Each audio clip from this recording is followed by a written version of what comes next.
అడ్డంగా దొరికిపోయారు కాబట్టి, మీ పార్టీ నేతలు కూడా అడ్డంగా దొరికిపోయారు కాబట్టి వైసీపీకి బురదండించడానికి జోగి రమేష్ పేరు తెరపైకి తెచ్చారు. ఇది వైసీపీ చేస్తున్న ఆరోపణ. ఏం దొరికినారు సార్ వైసీపీ లిక్కర్ కేసులో? అల్వా దొరికినట్టు దొరికినారబ్బా. కాదయా, సాక్షాత్తు నిందితుడు ఇన్వెస్టిగేషన్ లో జోగి రమేష్ చెబితేనే నేను నకిలీ లిక్కరు తంబలపల్లిలో చేశాను, నేనే చేశాను, జోగి రమేషే చెప్పాడు, 5 వాళ్ళు ఉన్నారు దీని వెనకాల అని చెప్తా ఉంటే దాన్ని వదిలేసి వీళ్ళు వైసీపీ వాళ్ళు పాపం తేలుగుట్టిన దొంగలు మాదిరి నకనకలాడిపోతా ఉన్నారు. మీరు చూడండి సార్, ప్రసాద్ సార్, మీరు సతీష్ సార్, వివేకానంద రెడ్డిని చంపిన తర్వాత సాక్షి పేపర్లు ఏం రాశారు తెలుసా? నారావారి రక్త చరిత్ర అని రాశారు. తీరా ఇన్వెస్టిగేషన్ స్టార్ట్ చేస్తే మొత్తం దొరికిందంత వాళ్ళే. జగన్మోహన్ రెడ్డి చిన్న ఆయన, వాళ్ళ కొడుకు అవినాష్ రెడ్డి, వాళ్ళ బంధువులు, వాళ్ళ వైసీపీ వాళ్ళు అరెస్ట్ అయినారు సిబిఐ ఇన్వెస్టిగేషన్ లో. ఇప్పుడు నకిలీ లిక్కర్ కేసు వస్తే నారావారి సారా చరిత్ర అని ఏదో రాశారు, నారావారి సారాదో ఏదో రాశారు. తీరా ఇంటరాగేషన్ స్టార్ట్ అయ్యేటప్పటికి ఆ నిందితులంతా ఏం చెప్తున్నారు? జోగి రమేష్ వైసీపీ పేర్లు చెప్తున్నారు. చంద్రబాబు నాయుడు గారిని, కూటమిని లిక్విడేట్ చేయడానికి, అస్థిరం పాలన చేయడానికి ఇటువంటి నకిలీ మద్యాన్ని ఇబ్రహీంపట్నంలో ఫస్ట్ తయారు చేయాలనుకున్నా. వద్దు తంబలపల్లి బాగుంటుంది, ఆడ తయారు చేయని చెప్పి ఆడ తయారు చేసినాను, నాకు బెయిల్ ఇప్పిస్తామన్నాడు, బెయిల్ వేయలేదు, నన్ను నిన్న ముంచినాడని చెప్పేసి నిందితుడు చెప్తా ఉంటే వీళ్ళ పరిస్థితి, వైసీపీ నాయకుల పరిస్థితి ఎట్లా తయారైంది అంటే కొడితిలో పాటు ఎలుకు మారి నకనకలాడిపోతున్నారు. ఏందిరా స్వామి ఇది? సమస్యలు సుడిగుండు. నన్ను కావాలని ఇరికించారు, నేను ఎక్కడికైనా వెళ్తా, ఎందాకైనా తేల్చుకుంటా అని కొద్దిసేపటి కిందటే జోగి రమేష్ ఎక్కడికైనా వెళ్ళమనండి, ఢిల్లీకి వెళ్ళమండి. వినండి రాజశేఖర్ గారు, ప్లీజ్ మాట్లాడండి. ఇప్పుడు ఆయన ఎక్కడికెలా వెళ్ళమనండి, ఎక్కడనే తేల్చుకోమనండి. దొరికిన దొంగ నువ్వు, జోగి రమేష్ దొరికిపోయినావు, నీ పేరు చెప్పారు, రేపు పొద్దు నిన్ను బొక్కలేయటం ఖాయం, నువ్వు అరెస్ట్ అవటం ఖాయం. సార్ సతీష్ సార్, నేను ఒకటే చెప్తాను సార్, ఈ దేశంలో ఏ దొంగనైనా ఫస్ట్ పట్టుకొస్తే, ముఖ్యంగా రాజకీయ దొంగను పట్టుకొస్తే వాడు చెప్పే మొట్టమొదటి స్టేట్మెంట్ ఏంటంటే, నాకేమీ తెలియదు, నేను నిర్దోషిని, నేను అమాయకుణ్ణి, నా పైన బురద జల్లుతున్నారు, నా వ్యక్తిత్వాన్ని డ్యామేజ్ చేస్తున్నారు. రెగ్యులర్ డైలాగ్ ఇది. ఒక చిన్న సైకిల్ దొంగను కూడా పోలీసులు పట్టుకొస్తే నాకేం తెలియదు సార్ అంటాడు ఫస్ట్.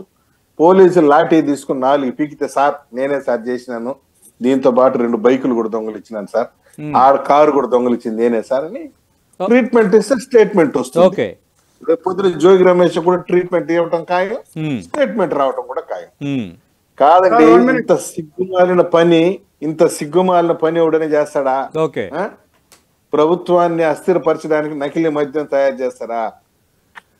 మీరు రూలింగ్ లో ఉన్నా నకిలీ మద్యం చేస్తారు, రూలింగ్ లేకపోయినా నకిలీ మద్యం తయారు. అంటే సత్యగిరి ప్రసాద్ గారు, జనార్దన్ రావు వీడియోలో చెప్పిన ప్రతి అంశం కరెక్ట్ అని మీరు ఆల్రెడీ సర్టిఫికేట్ ఇచ్చేస్తున్నారా?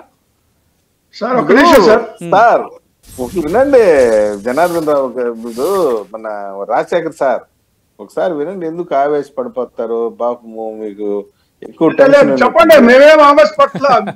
ఆవేశపడిపోతే ఎట్లా?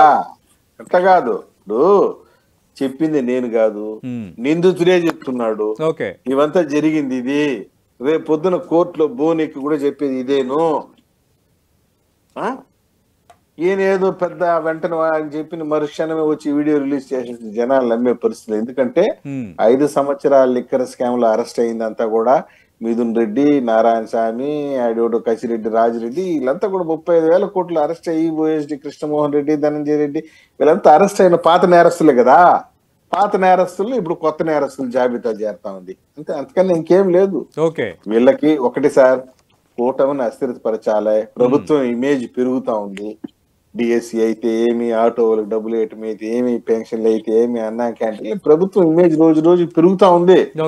జగన్మోహన్ రెడ్డి ఇమేజ్ రోజు రోజు దిగజారిపోతుంది. ఏదో ఒకటి చేయాలా, ఇంకేముంది మనకి? బాబాయ్ ప్లాన్ ఎగ్జిక్యూట్ చేసినాడు. బాబాయ్ నా రోజు పిసికేసి కసక్కని వేసేసి తమ పేపర్లు రాసేసుకున్నారు నారావారి రక్త ఓకే. చరిత్ర అని కత్తి పెట్టి సార్, తీరా ఒక్క నిమిషం చూడబోతే సార్. అరెస్ట్ అయినది మీరే కాకమూరి కదా. రాజప్రసాద్ గారు సిట్టు దర్యాప్తు కాదు, సిట్ అంటే సిట్టు, స్టాండ్ అంటే స్టాండ్.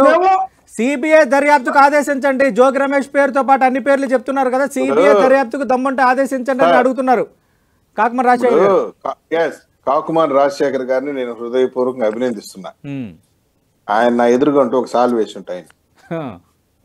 నేను ఇప్పుడు మా ఇన్వెస్టిగేషన్ పైన, మా ప్రభుత్వం యొక్క విచారణ సంస్థ పైన మాకు నమ్మకం ఉంది.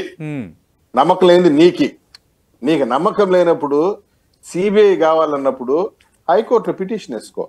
ఆ మధ్య ఏం జరిగిందంటే వివేకానంద రెడ్డి హత్య జరిగినప్పుడు మేము సిట్ ఏర్పాటు చేశాం. సిట్ ఏర్పాటు చేస్తే విజయమ్మ అదే విధంగా జగన్మోహన్ రెడ్డి గారు ఏం చెప్పారే, నీ సిట్ అంటే సిట్టు, స్టాండ్ అంటే స్టాండ్, నీ విచారణ సంస్థ పైన నమ్మకం లేదని హైకోర్టు పోయి సిబిఐ కోరి తెచ్చుకున్నారు. సిబిఐ ఇన్వెస్టిగేషన్ అంతేనా? ఇప్పుడు కూడా మీకు మా విచారణ పైన నమ్మకం లేకపోతే మీరు పోండి హైకోర్టుకి, మీరు వేసుకోండి పిటిషన్, మీరు తెచ్చుకోండి డైరెక్షన్. మమ్మల్ని పోమంటారు ఏంది సిబిఐకి? మీకు కావాల్సింది CBI. Go to the high court, go to the supreme court, get direction. అది వదిలిపెట్టి సిట్ అంటే సిట్టు, స్టాండ్ అంటే స్టాండ్, నాకు సిబిఐ కావాలంటే పోయి తెచ్చుకో సిబిఐ, హైకోర్టులో పోయి తెచ్చుకో డైరెక్షన్, జరిపించు. ఆ మధ్య కల్తీ లడ్డు కేసు జరిగింది కదా తిరుమలలో, నెయ్యి కేసు. తిరుమల లడ్డులో కల్తీ నెయ్యి జరిగినప్పుడు కూడా సిబిఐ కావాలని పోయింది మీరు హైకోర్టుకు సుప్రీం కోర్టు పోయి సిబిఐ విచారణ కావాలని సుప్రీం కోర్టు పోయినారు. వాళ్ళే కాన్స్టిట్యూట్ చేసినారు కమిటీని, జరుగుతా ఉంది. దొంగలంతా దొరికినారు. మీరు ఇప్పుడు కూడా పోండి. ఏం మాట్లాడుతున్నారు నాకేం అసలు అర్థమే కాదు. వీళ్ళు ఏం మాట్లాడుతున్నారు? పచ్చిగా చెప్తున్నాడు జనార్దన్ రావు అని అతను. ఆయన జనార్దన్ రావు ఏమన్నా చెప్తున్నాడు వినండి రాజశేఖర్ గారు. ఒక్క నిమిషం రాజశేఖర్ గారు ఒక్క నిమిషం. కల్తీలెడ్డి వ్యవహారంలోకి వెళ్ళొద్దు, ఈ టాపిక్ పక్కకి వెళ్తుంది. అంటే ఇక్కడ సత్యగిరి ప్రసాద్ గారు నా ప్రశ్న ఏంటంటే ఆల్రెడీ జనార్దన్ రావు వీడియోలో జోగి రమేష్ ఫోన్ చేశారని చెప్పాడు కాబట్టి ఖచ్చితంగా ఆయన ఎప్పుడు ఫోన్ చేశారనే వివరాలు కూడా జనార్దన్ రావు సిట్ ముందు ఇప్పుడు ఉంచాలి కదా. వస్తుంది, కాల్ డేటా తీస్తారు కదా. ఇప్పుడు ఇన్వెస్టిగేషన్ మొన్న ఇప్పుడే స్టార్ట్ అయింది. Call data Janardhan Rao call data తీసి జగన్మోహన్ రెడ్డి పేరు కూడా ఉంటుంది దాంట్లో. డౌట్ ఎందుకు సతీష్ గారు? ఎందుకు ఎందుకు ఇంత ఉలిక్కి పడుతున్నారు? భయపడిపోయి గజ వణికిపోతున్నారు. ఇప్పుడు జనార్దన్ రావు కాల్ డేటా తీస్తే జగన్మోహన్ రెడ్డి పేరు ఉంటుంది, సజ్జల రామకృష్ణారెడ్డి పేరు ఉంటుంది దాంట్లో. ఫోన్ చేసి ఉండేది, అన్నా ఏందన్నా నువ్వు చెప్పినట్టు నేను చీప్ లిక్కర్ కాచినానేడా, తమ్మలపల్లి దొరికిపోయినా, నన్ను ఎవరు కాపాడేదన్నా అని ఫోన్ చేసి అడిగుంటాడు. ఇవన్నీ జరుగుంటాయి.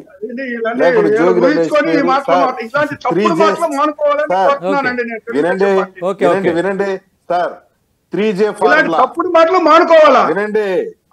కాకుమాన్ గారు, రాజశేఖర్ గారు వినండి. 3J చెప్పండి ముందు. 3J వినండి. 3J ఇన్వాల్వ్ అయినాయి. First J Jaganmohan Reddy, second J Jogi Ramesh, third J Janardhan Rao. 3J involve అయి ఉన్నాయి. పట్టుకొని వస్తాము, ఇన్వెస్టిగేషన్ చేస్తాము. మీకేం ఇబ్బంది లేదు. మీకు సిబిఐ కావాలంటే హైకోర్టు కావాలంటే హైకోర్టుకు వెళ్ళొచ్చు. ఒకటి. రెండోది జనార్దన్ రావు ఇక వీడియోలో విషయాలు చెప్పేశాడు, ఇంటరాగేషన్లో చెప్పాడంటే ఖచ్చితంగా దానికి ఆధారాలు కూడా జనార్దన్ రావు చూపాలి. ఖచ్చితంగా కాల్ డేటా తీస్తారు. జోగి రమేష్ జనార్దన్ రావుకు ఫోన్ చేశాడా లేదనేది అక్కడ తేలిపోతుంది.